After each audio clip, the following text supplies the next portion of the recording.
Oh, wow. So I don't know what happened there. Um, I just came on and it went down. So I don't know. I hope that people are going to be able to find me today. I'm just going to wait for everybody to. I got a bird outside my window here that's trying to make a nest, driving me crazy. George has so many fights with him. Oh my goodness. So he's here. Oh, thank you, girls. Hi, Beverly. Hi, Nicola. I just had another glitch starting up, so I'm just waiting for some other people to pop in because everybody was here a minute ago, and then I had to pull out again. Hi, Yvette. How are you?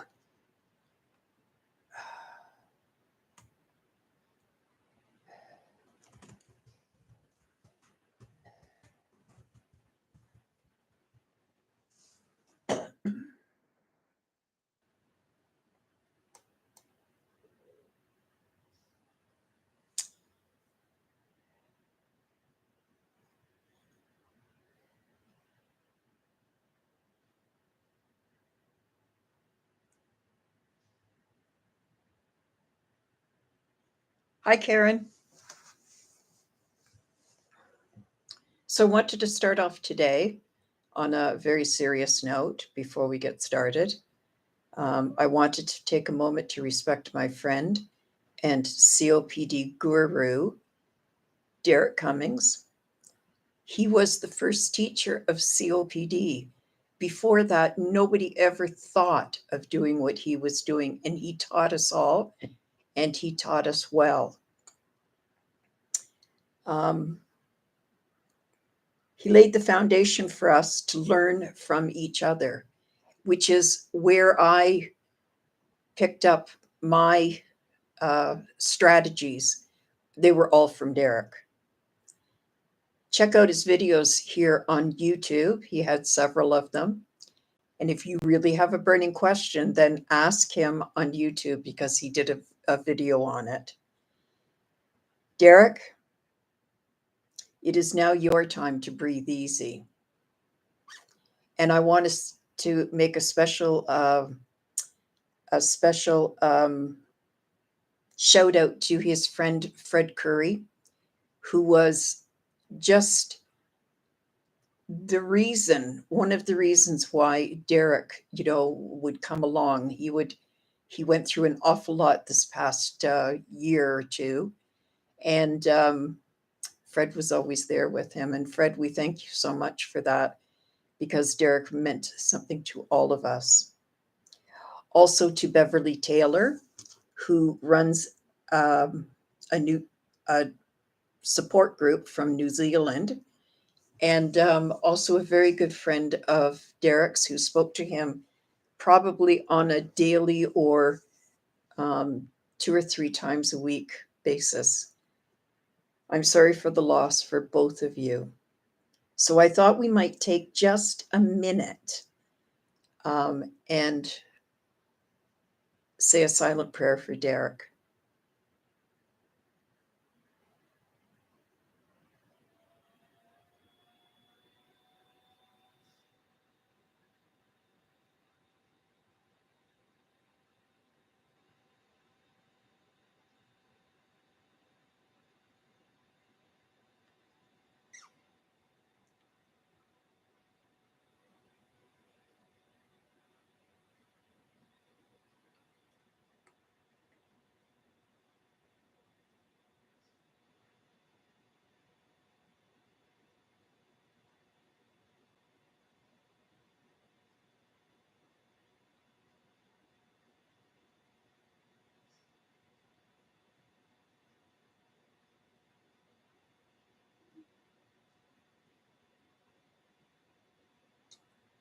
Eternal rest grant unto him, O Lord, and let perpetual light shine upon him. I'm sure that you can, if you are interested in leaving a message for his daughter or for Fred or for Beverly, International Breathe Easy is still there, so you can still leave your comments and condolences there. There is no comfortable position. There is no way that I can shift to make my breathing easier. It takes so many things: a special chair, a special position, and a good attitude, which these days is pretty short in supply. When we live with health issues from an early age, we don't know enough to question it. What do kids know about having irregularities? We think that they should know, but how could they? How could they, right? They don't know. I thought that, my breathing was a lot of things, but I never thought it was or would lead to anything like COPD. We feel all of us suffer the same, but that couldn't be farther from the truth. It's not until we get a little bit older and we learn to sound our complaints out loud and tell them what is going on with our bodies and that it comes through crystal clear. Now, once we learn to talk about it out loud, when we find out that or realize that there is something different about us, it's only then that we can research it and develop it, and it becomes crystal clear to us. Although it's always been the way it was in varying degrees, it seems that as I'm aging, my breathing is becoming worse. And I think that I've talked about it many times before, we're aging. It's not, you don't, you don't get better with age, regardless of what people say, right? We're aging, and everything is getting, harder. It's harder for me to find my comfort zone. It's harder for me to invest in self-care. And yet we know how much we must, right? As a child, I was always on the sidelines. I was the one who stayed back to serve up the food, counted the runners, stood on as a base coach. I was always waiting for the others to finish and complete the game. And it was my way of participating because I never did any of it myself. My lack of participation in sports and physical activity eventually wasn't even questioned. It was just expected that I would be the one who couldn't participate. Nobody seemed to think there was anything wrong with it. And soon it just became normal. When I was in high school, my mother even asked the doctor to write me a note to skip gym classes. I got a gnat here. Oh, you bugger. Yeah, because the exertion that I had in grade 9 gym left me short of breath, and I couldn't get up. I couldn't do anything. I was always sitting on the sideline trying to catch my breath. Nobody was interested in knowing why these things happened, and I began to feel that it was all my fault. It's my fault for not participating, that I was too lazy to do the work. In fact, these things were not studied back in the day. Remember when we were kids? Whoever said, oh, this kid's sick, or this kid's on the couch all the time, or this kid's in bed all the time? Whoever said that was a bad thing? And who would you talk to anyways? Doctors didn't even know. There were so many kids and so many things that were going on that if it wasn't broken, it didn't get fixed.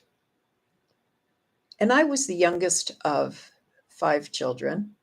We had a small family. Everybody that we knew had families with 8 or 12 kids. So, having 5 kids was not a big deal. But my sisters were 10 years older than me. So by the time I got to a point where I could actually carry a conversation, my sisters were getting married, and that was the big deal, and having babies, right? So, yeah, my mental health took a blow too. I had no way of losing the extra pounds that came with puberty, having children, reaching middle age. In my mind's eye, I could see me doing things because I think I secretly wanted to do them. I wanted to be that person who could uh, be fluid and in motion without becoming short of breath. I wanted to be that kid who was good at baseball and ran all the bases, but that was never going to happen for me. It would take until I was 60 years old to get to the bottom of the problem. That is when I was fully diagnosed with COPD. That day, it all somehow became clear and it made sense. There's something cathartic about having a diagnosis. Nobody wants it. Nobody looks forward to having a diagnosis. But when we are diagnosed is the first time that we were able to find out how to control it, because before there was no control.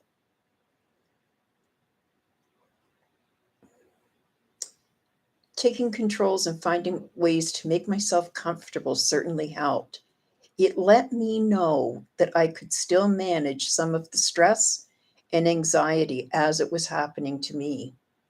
Knowing this, I wondered how much further I could go.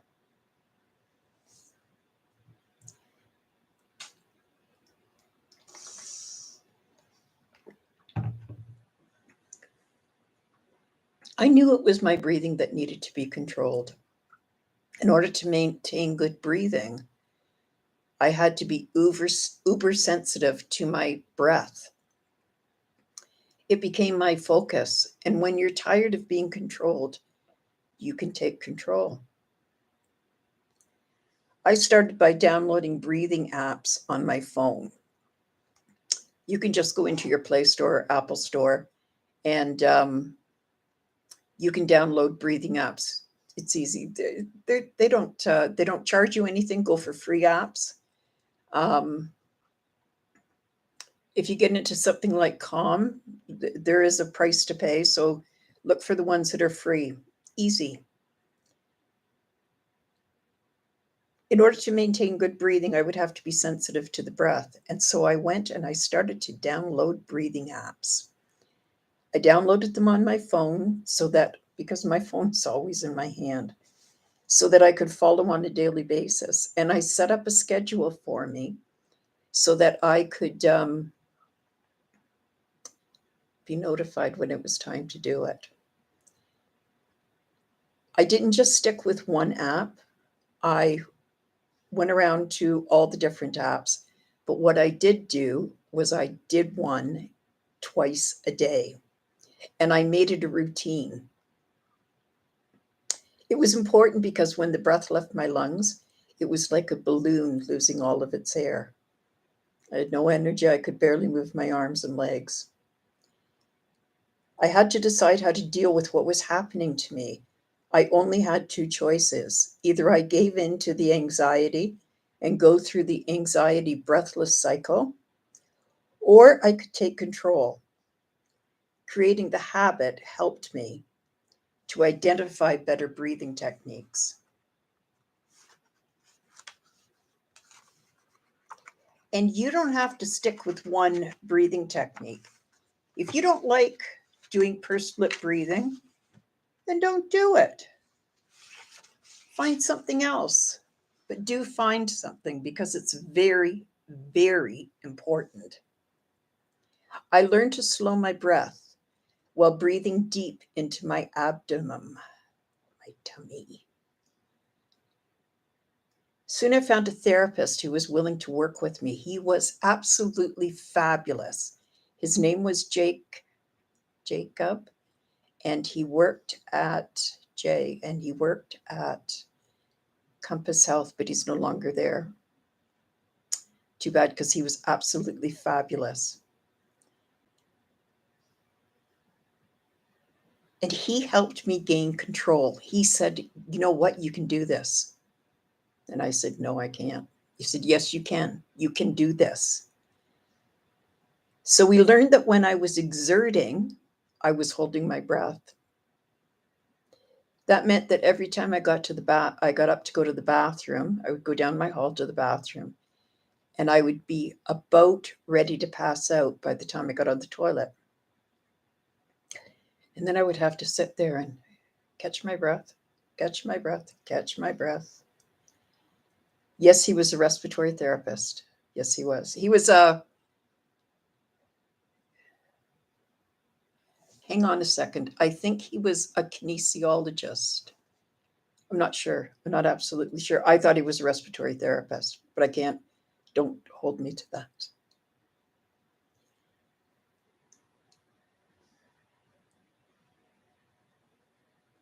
So once I found somebody who said, no, you can do this and I'm willing to work with you. Oh, I was in like flint. I was there. He said I would be successful when my stomach moved in and out with each breath, and I would know that that was the sign of success. So to go from the beginning to the end is really quick, because it's just a paragraph. But it took about a year to get there. It took a lot of time for me to change my ways, because I was one of those people who would put up roadblocks and say, no, I can't do it. I can't. And removing that from my vocabulary really, really helped. Instead of saying I can't, I now can say, let me try. Let me see. Let me work on that. Let me keep it into my brain and let my brain absorb it. It took a long time. It did not happen overnight, but with lots of practice, it became my reality. On one particular morning, I woke up to go to the bathroom, and I was short of breath. I began to use pursed lip breathing, and as I did, I watched as my stomach went in and out and in and out. And I realized that I had created my comfort zone by changing my habits and practicing over and over and over again. I found my comfort zone. And he said, that is how you will know you are successful. Whatever your chronic illness is, you must work continuously to find out how to change your environment to help yourself be more comfortable, even if only for a short time.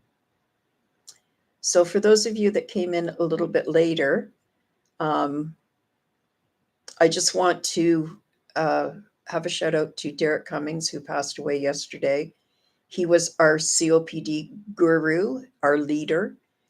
Many, many times I would just say, well, I'll ask Derek. And I'd text him and he'd be right back to me. And I'm going to miss you, Derek. But now is your time to breathe easy. God rest your soul.